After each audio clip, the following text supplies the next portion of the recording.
Hello, this is Todd Foster, and this is your market wrap for the weekend in May 18th, 2018. Sorry I didn't give you a report last week. Wasn't really much to report on. Wanted to see if the market was going to start to roll over this week.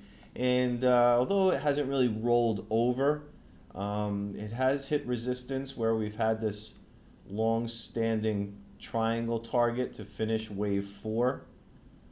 We've had this drawn for months and months now, since February, and so far it's playing out perfectly, so we're going to assume it's going to do the final move here into early June before bottoming.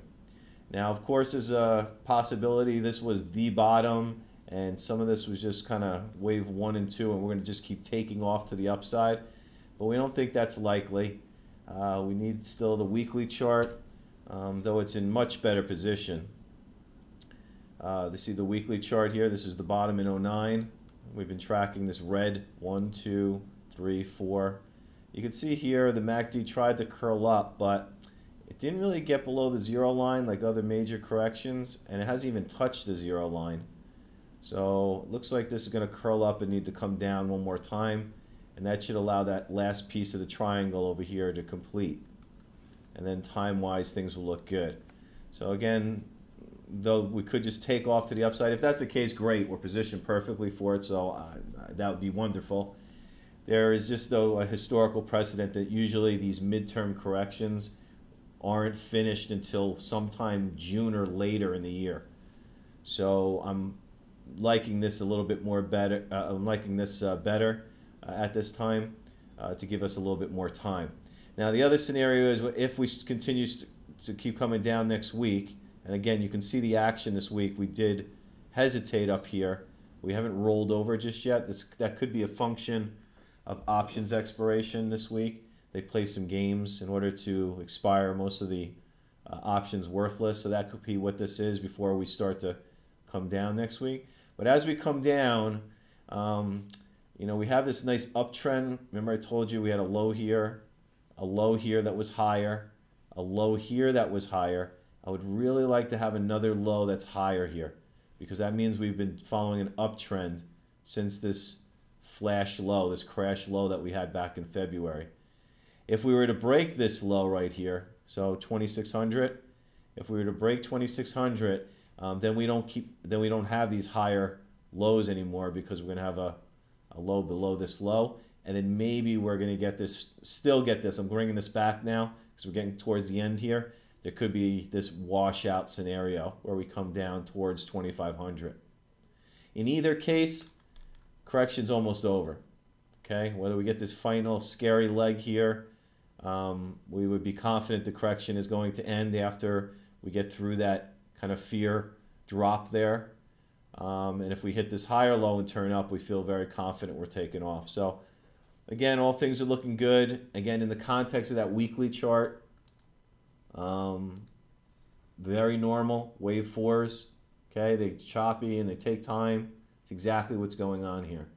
So we feel really confident that things will be better as we get towards the second half of this year.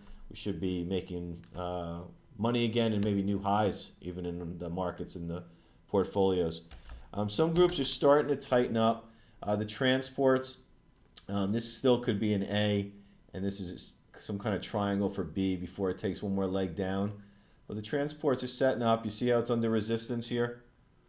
We would need to see us break above this 196 level in the transports to give us a possibility that this just keeps going back up. Transports are very important. And I looked at the airline stocks this week. I think they're bottoming. And they've been the leaders. Remember, I've been telling you they've been the leaders off the bottom, off the 09 bottom. They've been one of the leading sectors. And we've been following this weekly airline chart. This is a weekly chart, so this is the bottom in 09.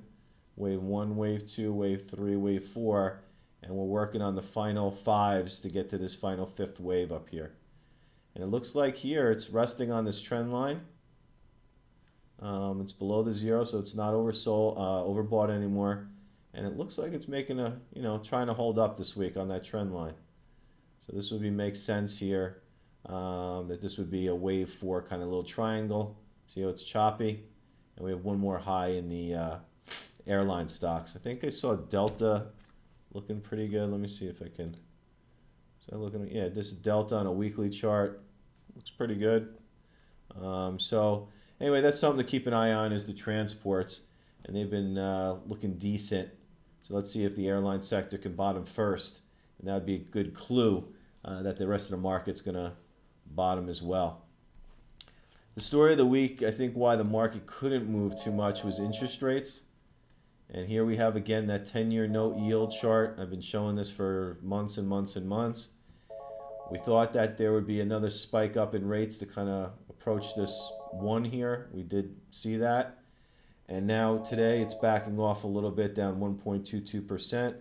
So the next move down should be a pullback in rates, okay?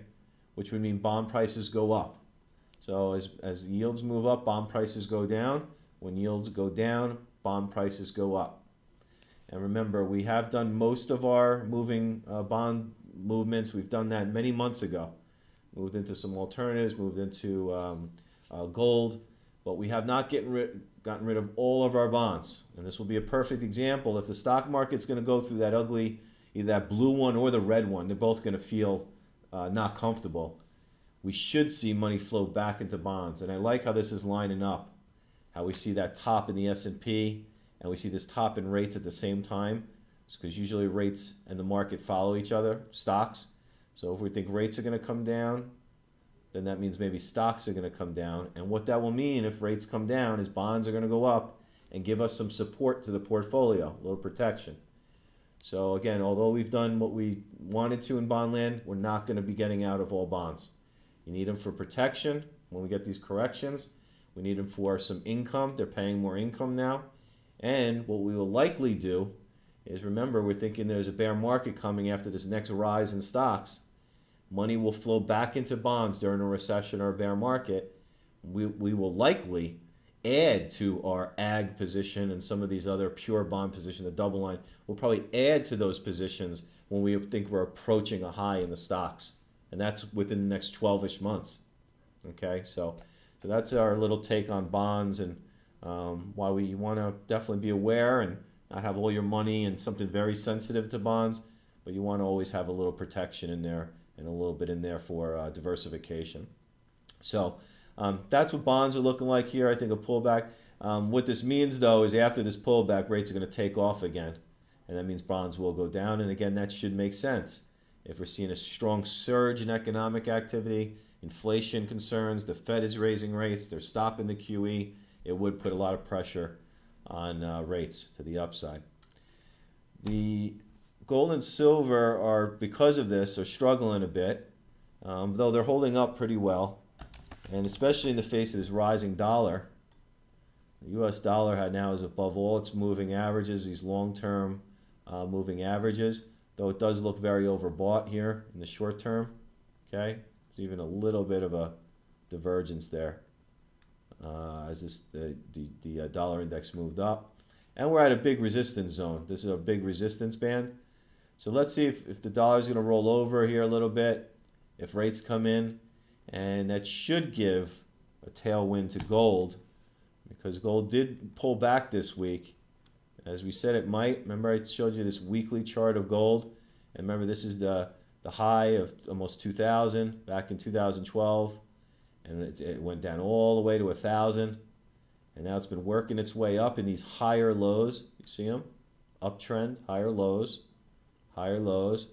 So can I put another red line here? I hope I can next week. See, it's at all that moving average support. This is my famous 65 week EMA and simple moving averages. They're right on that line this week. The MACD now has come back to almost to the zero line. I don't want to see gold close the week. I don't even want to see it get close to this low right here, which is 1238. And you can see this uptrend line too we have, right? So lots of support right here. It's do or die for gold. It really needs to get moving next week. And of course, we need to see a breakout above 1380, 1400 to really get this going and to confirm that this was a real beautiful bottoming pattern. And we're still confident that's going to happen. Under this would raise our suspicion. but we're not there yet, and we'll see what happens next week. We get some weakness in the stock market. Yields come in, dollar comes down. That might give a little fear money to come into gold, and we'll see if it can move up and out. The gold stocks are holding it together. This is the GDX. It's barely holding on to its 50-day moving average. It's a little below it today, that green line. But it's tied up in this triangle. We're going to get a breakout soon. If the gold stocks break down, that means gold's going to break down because the stocks usually lead the commodity. But I like today. It was down, I think, maybe 1% at the lows, and we're flat. And then the GDXJ, which is the junior miners, like the penny gold stocks, the silver stocks, is up 34 basis points today, so that's a good sign. And again, just sloppy, sideways. Really need to see a breakout. I think it's waiting for that gold to do it as well. I think that's all I have. Oh, Bitcoin. Bitcoin, I got some comments last week on the 65,000 call. Looking dicey here. So this is a daily chart. This was 20,000, 6,000, or a little bit, 5,500, bounce, retest, bounce, and now it's rolling over again. So we'll see. I do not want 8,200, 8,300 is very important on the daily chart of Bitcoin, and it broke below that. It's trading at what, 8,086 right now. I need Bitcoin in the next 24 hours to reverse and show a big green bar here that wants to bottom. Otherwise, underneath this level right around here, 7,800-ish, 7,500 even give it, maybe down to here. If it breaks below that, I think it's going to come all the way down. And remember where I was giving you those limits down here, those levels down around 4,000, 3,000 and 4,000. You can see it right here. There's a lot of support here, right down into here. So 3,000 to 5,000 is likely. So again, what I'm hoping for this weekend is Bitcoin to regroup, get back over 82, 8,300 with some gusto. Give me a nice green bar here. You can see it, nice green bar with some volume. Otherwise, if we keep meandering below 82, 8,300 and then break below 7,500, then look out, because we're going to probably come all the way back down to 3,000 or 4,000, which again will take a stab that's going to be a low down there. So a lot will happen over this weekend. Remember, Bitcoin trades 24/7, 365 days a year. So we'll have some more action to speak about definitely next week. I think it's do or die time. Seems like for gold and for Bitcoin, it's do or die time as we get into next week. So that's all I really have as we get into next week. Again, let's just go to the roadmap chart. If we take off, although we could maybe test up here a little bit more, kind of push up one more time to 27.25, maybe even some 27.50, we could push up and still roll over. But if we were to bust strongly up out of this level, and the transports are kind of right there too, if we were to break strongly up out of here, and the bottom could be in that case, rock and roll, we're all set. And if we do start coming down next week, we'll watch for the character of this, and I'll be able to tell by next week whether it's looking likely for this higher low, this red, or if we're going to see this blue scenario come in. I don't know if we got enough fear during this. So, and our phones have been really quiet. We've been communicating well with you, I know that, but I don't know if we need this washout. We might, just for the fear factor, to get everybody that didn't like this volatility to really just say, forget it, I'm out, and they wash themselves out down here. So that's why I'm bringing this back a little. I just don't know if I got the fear levels as high as I needed to in here, but let's take it day by day. Let's work with this red scenario because it's been working perfectly. But let's expect a correction to begin next week and a pullback to begin into the end of the month. That's all I have. This weekend is the Preakness, so horse racers out, lovers out there, enjoy the race. My horse came in last place at the Kentucky Derby, but I'm giving it another shot this week. I'm using Justify, and I'll wheel him in a trifecta. So hopefully I get Justify in the first, second, or third spot, and I get some outliers to come in and maybe I'll get a ticket that pays pretty good. So everybody enjoy your weekend. Enjoy your week next week, and I'll speak to you again next Friday. Take care. Bye-bye.